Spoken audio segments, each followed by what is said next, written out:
One of the greatest and most complex innovations in human history is something we use all the time: language. Multiple times in places around the world, we developed words with specific meanings so that we could understand each other. And we signed or drew or wrote these things down, which let us communicate those ideas for others to interpret, both in our lifetimes and beyond. In fact, a lot of what we know about human history comes from written records. Language and writing are part of what distinguishes us from other animals. Like, a coyote doesn't quite have the vocabulary for engaging in philosophical debate, or even explaining why it doesn't like Brussels sprouts. Our ability to live together and communicate depends on language. And through storytelling and writing, events and ideas can be preserved and transferred to the next generation. So, it makes sense that, in the US, English language arts is considered a foundational area of study from kindergarten and beyond. There's so much to learn about reading, writing, and communicating. Some of us even dedicate extra years of school in our careers to studying it.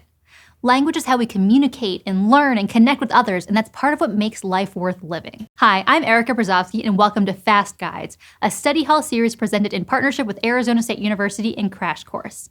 In this episode, let's have a look at the wide world of an English major.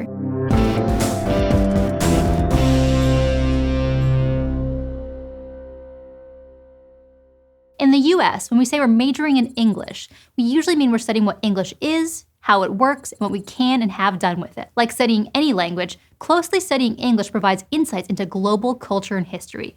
When you read and analyze texts from the past, you gain insight into the events that took place through the lens of whoever was writing about it. And literature is one of the best ways to exercise imaginative empathy and see life from someone else's perspective, which other animals might be capable of, but as humans is one of our greatest gifts. By studying English, you can follow the development of many philosophical ideas as they evolved over time.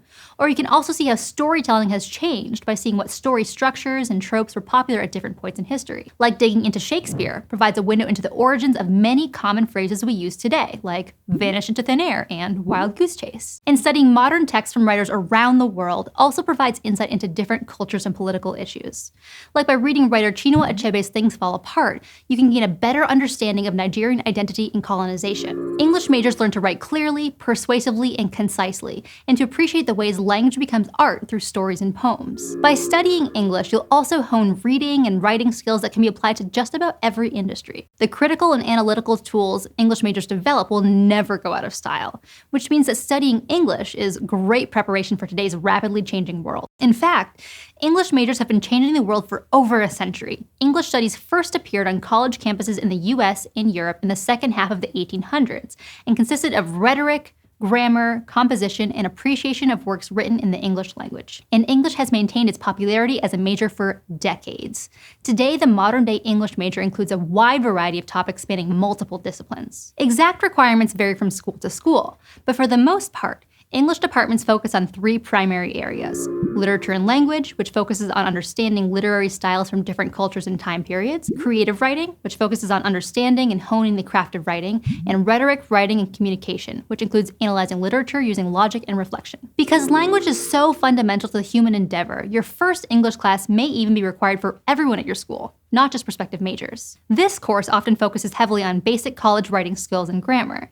And from there, you'll start taking a whole host of courses on literature, rhetoric, and writing. There are so many possibilities, but some of your course options might have titles like critical reading and writing about literature, where you'll learn how to look closely for meaning in what you read and produce clean pieces of writing to share your observations. Or gender, media, and culture, where you'll explore how gender is portrayed in different media and how it's experienced and used in pop culture in different cultural settings. Or film studies, where you'll examine filmmaking and the tools filmmakers use to construct stories and meaning. With most schools, there's a lot of flexibility in your course choices.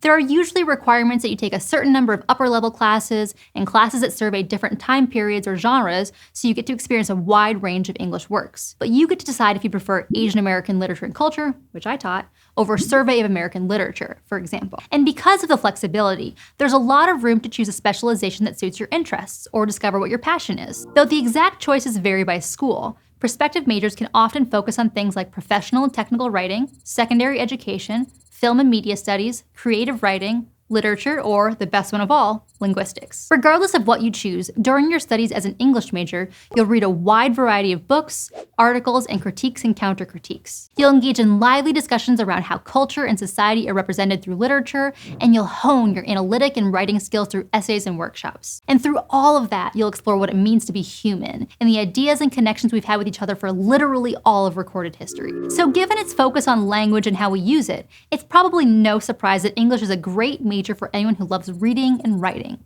or is just exploring the ways that language is used both creatively and intentionally. But the English major is also so much more than that.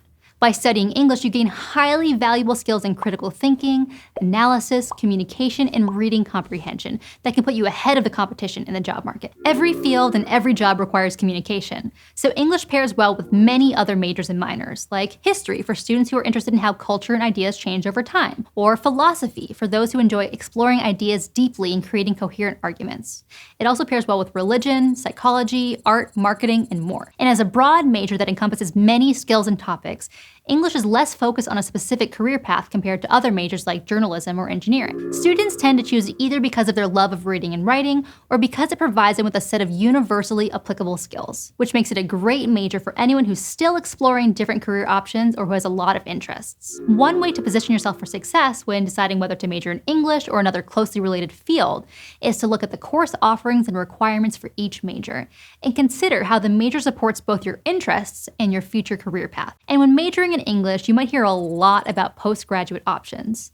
English majors can get a lot of questions from friends and family members about what exactly they plan on doing with their degree, and you might even get the idea that there are no jobs for English majors, but this couldn't be further from reality. Yes, it's true that majoring in English doesn't place you on a particular career path, but that's because instead, majoring in English provides you with a broad set of skills that are beneficial just about anywhere. English also usually works well with another more career-oriented subject like pre-law or even computer science, if double majoring is something that's possible for you. A few additional classes or an internship during the summer can sometimes be more than enough preparation for lots of different lines of work after college. In other words, choosing to major in English doesn't close any doors, it opens them. But on the flip side, for some people, it might feel like the flexibility and skills of an English major open too many doors, making it stressful to start thinking about career options as their time in college winds down. So to avoid last-minute indecision, start thinking about your plans as early as possible. And keep in mind that majoring in English puts you in a good position to pivot into any discipline that requires critical thinking, the ability to interpret text and other forms of communication, and strong writing. By graduation, English majors can have all these skills, plus the ability to ask probing questions, formulate clear answers, perform critical analysis, work in groups, and generate persuasive writing. These skills apply directly to jobs in writing and publishing, but also to other fields like marketing, public relations, business, and law. If you like investigating stories, collecting information, and presenting it to broad audiences, then a career in journalism is a good option. Newsreaders and viewers rely on journalists to provide well-rounded, in-depth coverage of the day's most pressing issues. As of 2021, the average journalist makes around $43,000 per year. Though, talking about salaries is hard because so much can change year to year or depending on what location you're in. English majors can also use their writing chops to break out on their own as a freelance writer or editor. Many businesses, organizations, and even individuals need writers to write content for their websites, advertising copy for their customers, or white papers and technical documentation. The average freelance writer earns around $50,000 per year, with editors earning slightly more. Though, it's important to keep in mind, freelancing can also be really variable, and it can be hard to build a portfolio of work. Or, many organizations rely on grant funding to support their work, and need employees who can craft robust proposals. Grant writers earn around $50,000 per year on average, and spend their days researching, drafting, and submitting proposals so that important organizations can get the grant funding they need. And if you enjoy sharing your love of literature and writing with others and want to inspire the next generation, an English degree puts you on the pathway toward a career in teaching. The average high school English teacher in the United States earns just over $50,000 per year as of 2021. Though, it's important to check your state's requirements. You may be able to teach with just a bachelor's degree, but you also might need to pursue a master's in English education. Or you might want to consider a master's later in order to qualify for higher pay or more specialized jobs. In fact, after you earn your bachelor's degree, you might further your studies by attending a graduate program for a number of career paths. Like you could get a Master of Arts in Journalism, Media Studies, or Linguistics. Or anyone interested in creative writing can pursue a Master of Fine Arts degree, which often involves participating in writing workshops where students critique each other's work. Now, you can certainly work in these fields without a graduate degree, And there are a lot of reasons master's degrees are both worth and not worth the time and money. But a master's degree is an opportunity to get more specialized training or learn things you didn't cover in your bachelor's degree, or create a network to help you build a career later on. And some jobs actually require more school, like if you want to become a lawyer or a professor. For me, I pursued a PhD in English because I still wanted to dedicate most of my time to learning about things that I found super cool. But honestly, I also wanted to delay heading out into the real world. And now I make educational content on YouTube. I could have done this with just a bachelor's degree, but now I know more and have the credentials to run my own show. I could go on and on about possible English major careers, because in reality, the possibilities are endless. So as you're weighing the different majors, English can prepare you for whatever the future might hold. When you consider how much we rely on language in our day-to-day activities, from the media we consume to the instructions we read, the mail we open, and the ideas we express, it's clear that the skills honed by majoring in English have a definite place in the modern world. Thanks for watching.